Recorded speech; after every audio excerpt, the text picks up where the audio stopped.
Hey friends, Rachel from Fit Legally, and today I'm going to share with you a little bit about competing and training when you either have thyroid issues or no thyroid at all. I'm going to share with you a little bit about my story, kind of what I'm doing to help manage it, and just keep in mind through this entire process and everything that I explain, I am not an endocrinologist, I'm not even a doctor, I don't even play one on TV, I'm not selling anything with this, it's 100% just what has worked for me. I do all of this in partnership with my doctor and the nutritionist and other individuals that are licensed for the different things I'm going to talk about to help maintain my health. Please make sure that anything that you try, you always talk to a medical professional first, because that is most important. I will caution you to say also don't blindly follow medical advice. I always suggest getting multiple opinions.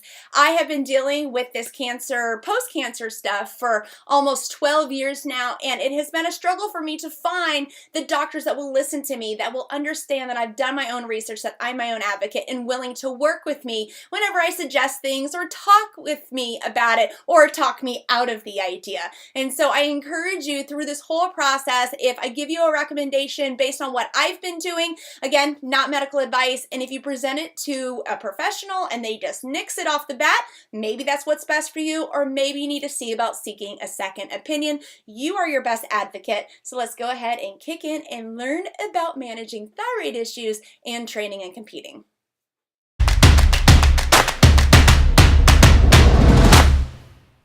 These everyday athlete tips are brought to you by, in partnership with Rest Performance, the world's first smart bed. Their mission is to get you, the everyday athlete, into mode rest. So like I said, this all started at a Super Bowl party. I'm not even a huge football fan. We just went to go to meet other people. So imagine how I felt when this lady that I didn't even know her name, walks up to me and says, "I think you have cancer of the throat." And I'm going, oh my gosh, I am only 20 years old. There's no way that this is possible, right? Of course, I was still in that immature mentality because I had just turned 20 of believing that it'll never happen to me.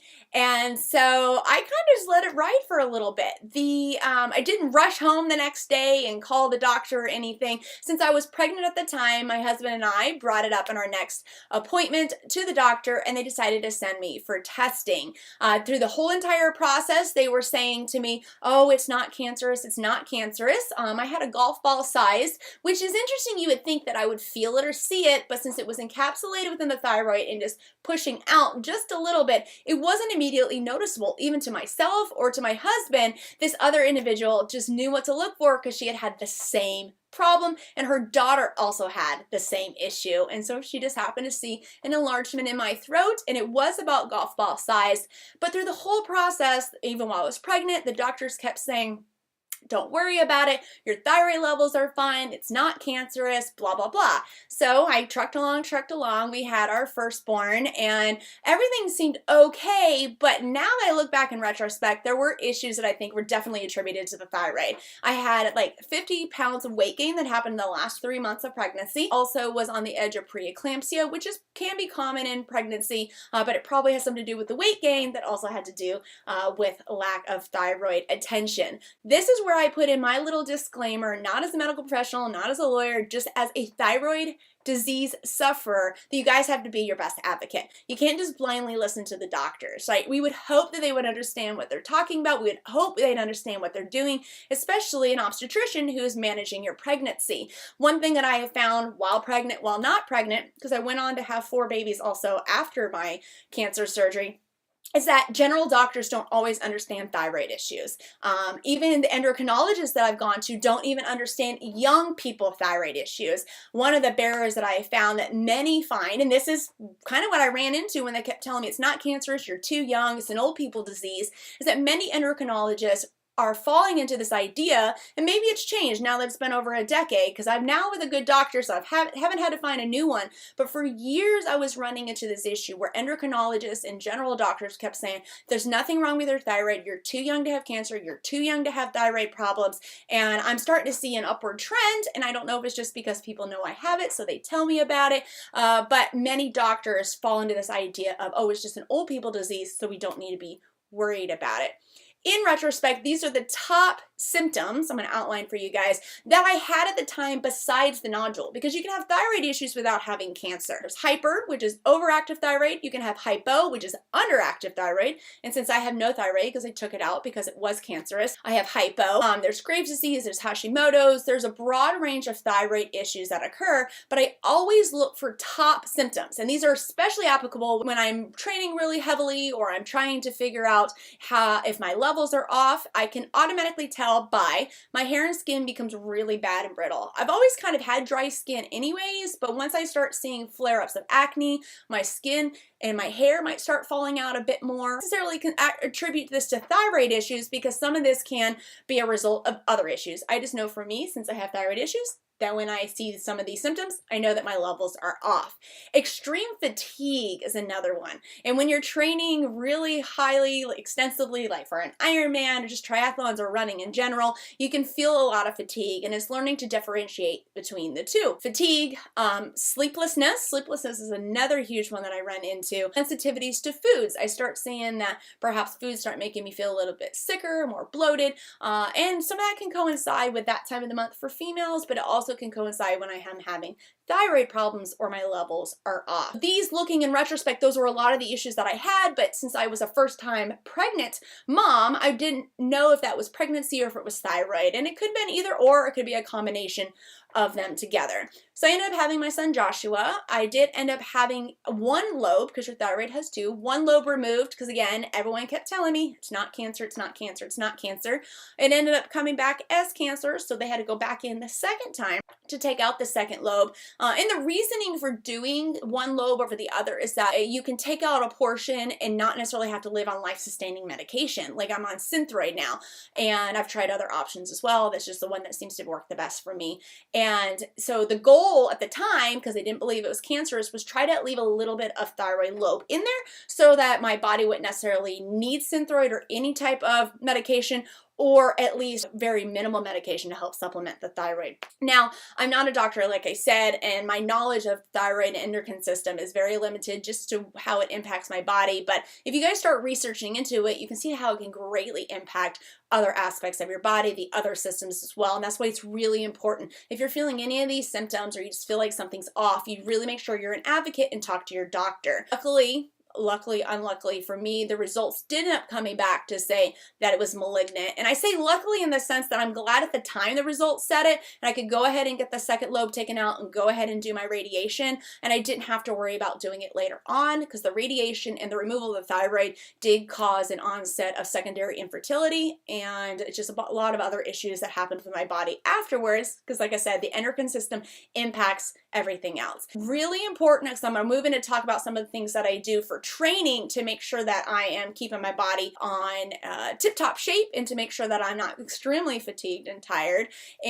But number one is the medication and maintenance by a licensed professional, one that definitely understands and listens to you and allows you to advocate. I have found one that has no problem with me playing Google Doctor, going to find out new studies that have come out, and me recommending maybe different kinds of medication. He's 100% open to that. We're willing to sit down and talk about it. He'll push back on me, I'll push back on him. We have a really great working relationship. He also recognizes and understands that I do distance sports, and so we keep that in mind as we're working through on determining my levels.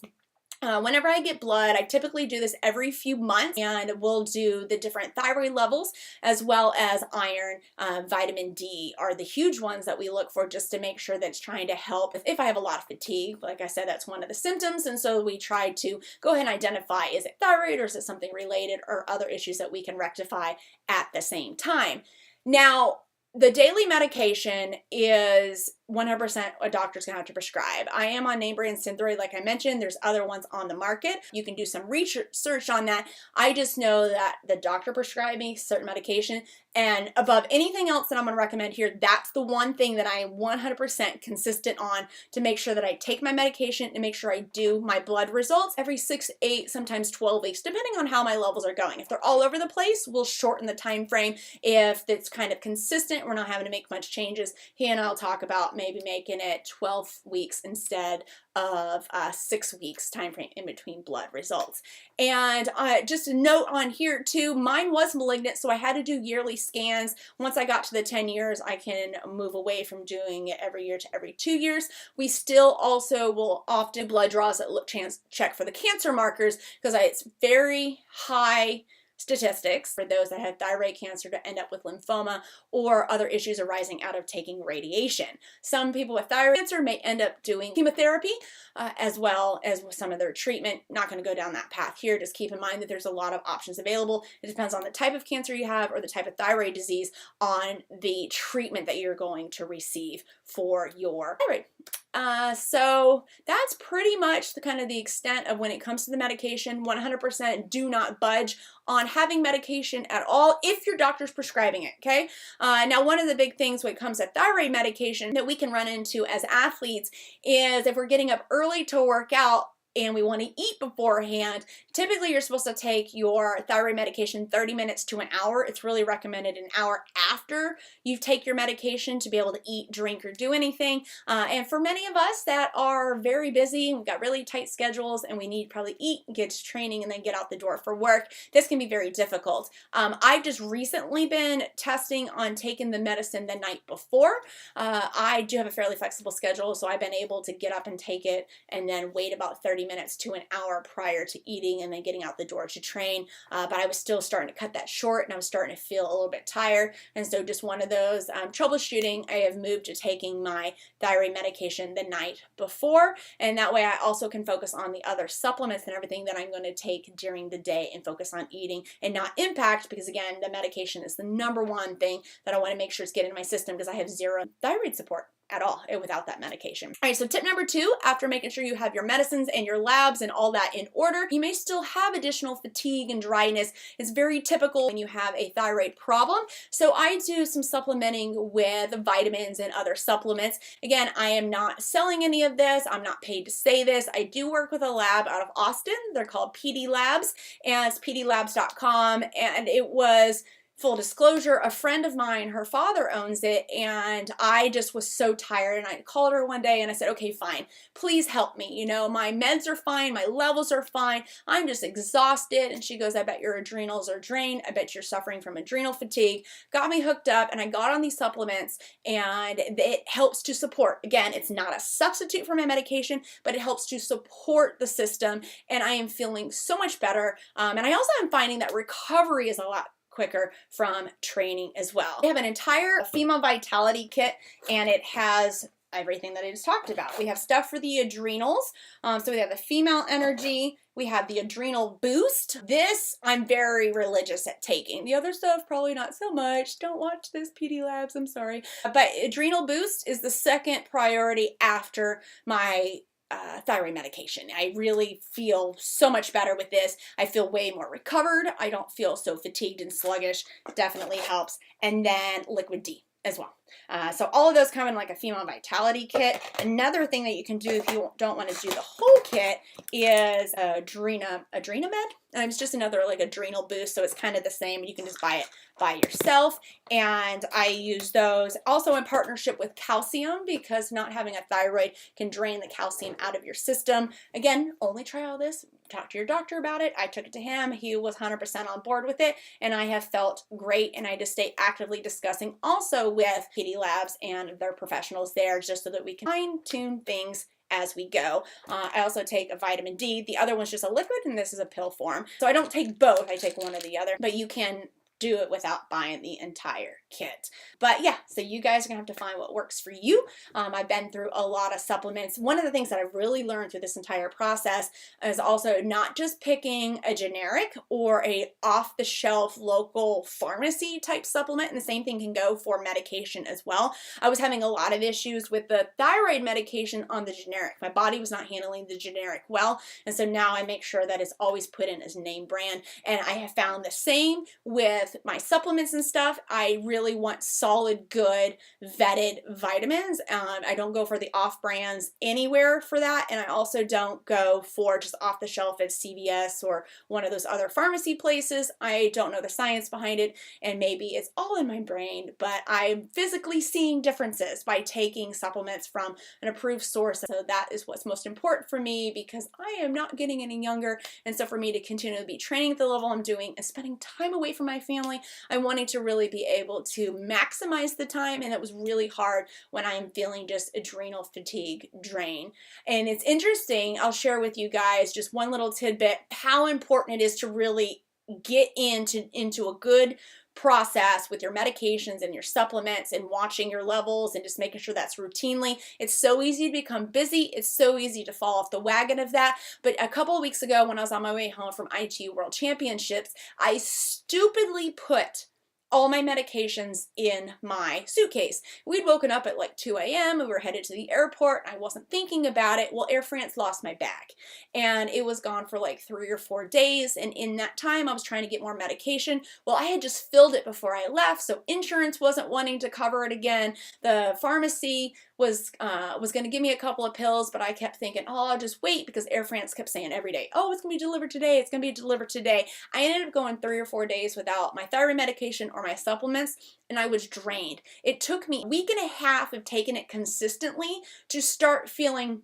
somewhat normal. I mean, I was absolutely drained. And so for me, looking back at that, especially when I only had at that time about 10, 11 weeks till Kona, that was a lot of training that I felt was kind of garbage. I know I had miles on my feet, but I felt like it really wasn't fully invested because I was so focused on how drained and tired I was. And there was not much that I can change about that at the time. And so mistakes, never put that medication and supplements in your suitcase, and also make sure you're consistently taking it and that you make time to go get this done. So maybe you're someone who thinks you have thyroid problems and you're not really sure, go talk to a doctor. Again, you might have to start with a general doctor in order to get a referral. My personal experience, I never found the general family doctors truly recognize and understand thyroid issues. Doesn't mean they're not out there, that's just been my experience. But like I also shared, when I got to endocrinologists, I had to find ones that aren't stuck in geriatric endocrinology. They were understanding that how it impacted younger people, especially those that were doing endurance sports. So those are the big main things. Just look for your symptoms, stay on top of your labs, stay on top of taking your medication, and then look at getting the supplements to help support your system. And diet is another thing as well. I have been testing the diet for many years, and when I say diet, I don't mean like a fad diet. I mean like my dietary needs, just what I'm eating as a normal human being and eating as a triathlete. And I have did keto for many years. It doesn't mean that it was good or bad. This was actually prior to me being a triathlete, and it seemed to actually work really well with my thyroid issues. Looking back at it and doing some research, it may have been the lack of gluten. Not going to go down the path and talk about gluten-free, gluten this, keto this, or whatever that. You're going to have to find what works for you. I started working with a macronutrient nutritionist who could help me figure out the numbers so I could figure out the right proteins, fats, and carbs for me to eat in a day, and I just feel way more alive. And so the combination of the medicine, supplements, and the meals are definitely, I believe, helped me to feel in a much better place. Sure, I'm still tired because it's Ironman training, we can't avoid that, but definitely the last piece of the puzzle is getting your dietary stuff under control, especially if you're one of those with a thyroid issue that's hypo or on medication that can make it easier for you to gain weight. And I don't mean like muscle weight ends up becoming fat weight.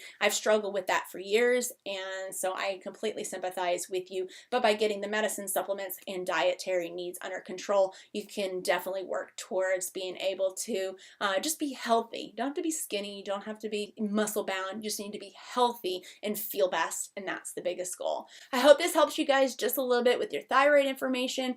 Again, I'm not going to be able to provide you all the very scientific data. I will add resources as I can into the caption below and see if I can try to help you as much as possible that way. Remember, please be your best advocate, because if you don't advocate for yourself, who's going to?